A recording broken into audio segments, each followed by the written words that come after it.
اب میں دعوت خطاب دوں گا رئیس شعبہ تقابل ادیان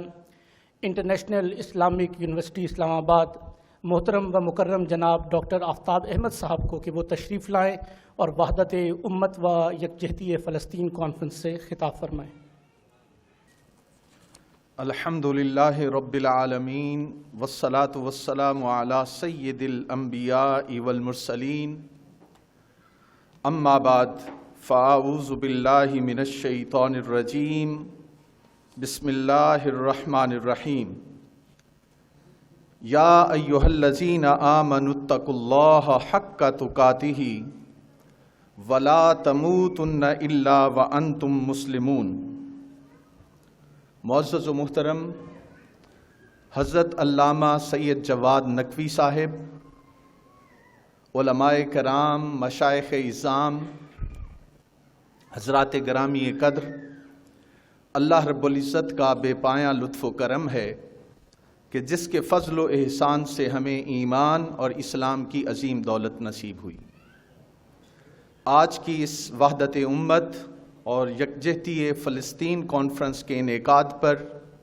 میں محترم علامہ جواد نقوی صاحب کو اور ان کی پوری ٹیم کو مبارکباد پیش کرتا ہوں کہ آج اس اہم عنوان کے تحت ہم غور و فکر کے لیے یہاں جمع ہیں۔ حضرات گرامی، وحدت امت کا عظیم اور مضبوط ستون میرے نزدیک صحابہ کرام علیہم الرضوان اور اہل بیت اطہار ہیں، جہاں سے ہم رہنمائی لے کے اپنی زندگی کو بدل سکتے ہیں اور اپنے مسائل کا حل بھی نکال سکتے ہیں۔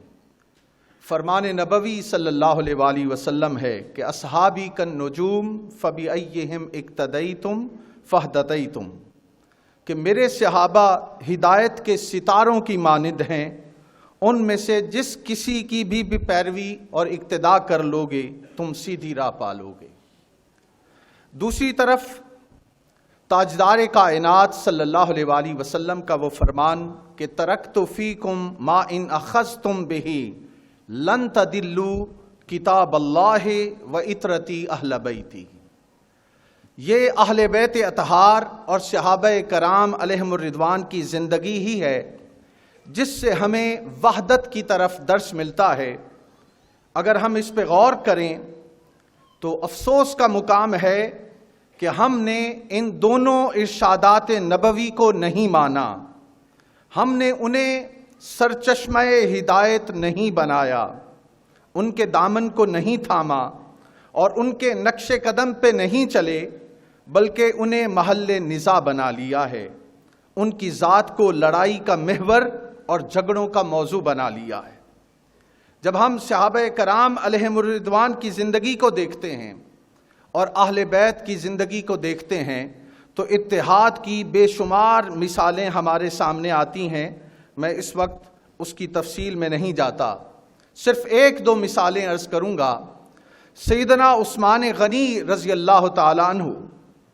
جب ان کا محاصرہ کر لیا گیا اور مسجد نبوی پر قبضہ کر لیا گیا، دارالحکومت، فوج اور سارے محکمے موجود تھے، باغیوں کے خلاف کارروائی کا تقاضا کیا گیا۔ صحابہ کرام نے عرض کیا، حضرت فوج اور سب کچھ آپ کے پاس موجود ہے، باغی چند سو آدمی ہیں جو غنڈہ گردی کر کے قبضہ کیے ہوئے ہیں۔ حضرت عثمان نے فرمایا، نہیں، میں کسی کلمہ گو کا خون اپنے کھاتے میں نہیں ڈالنا چاہتا، باغی ہیں لیکن کلمہ تو پڑھتے ہیں، یعنی اپنی ذات کی خاطر انہوں نے امت کو یکجا رکھا۔ اسی طرح جب ہم تاریخ اسلام کا مطالعہ کرتے ہیں، ایک طرف کوفہ میں اور دوسری طرف دمشق میں حضرت حسن رضی اللہ تعالیٰ عنہ کوفہ میں اور حضرت امیر معاویہ دمشق میں ہیں، فضا ایسی بن جاتی ہے کہ مسلمان آپس میں لڑائی کی طرف آ رہے ہیں۔ تو اس وقت امت کی وحدت کے لیے حضرت امام حسن اور حضرت امیر معاویہ نے جو کردار ادا کیا، میں سمجھتا ہوں کہ اس کو اگر ہم پیش نظر رکھیں تو ہمارے بہت سارے مسائل حل ہو سکتے ہیں۔ یہاں دو اوصاف پیدا کرنے کی ضرورت ہے اتحاد امت کے لیے، ایک حسن ظن ہے وہ بھی اپنے جیسے مسلمان کے ساتھ۔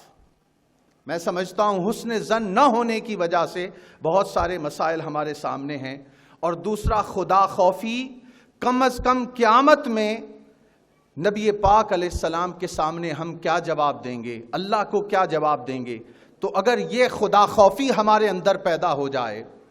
آغا جواد نقوی پوچھتے ہیں کہ اتحاد امت کیوں ضروری ہے؟ میں سمجھتا ہوں اس لیے ضروری ہے دین اسلام کے غلبے کے لیے، اسلامی انقلاب بپا کرنے کے لیے، القدس کو آزاد کرنے کے لیے، استحصالی نظام سے نجات پانے کے لیے، امت مسلمہ کی عظمت رفتہ کی بحالی کے لیے، استعماری طاقتوں سے نجات پانے کے لیے، معاشرے کی تعمیر نو اور دنیا انسانیت کو امامت اور قیادت فراہم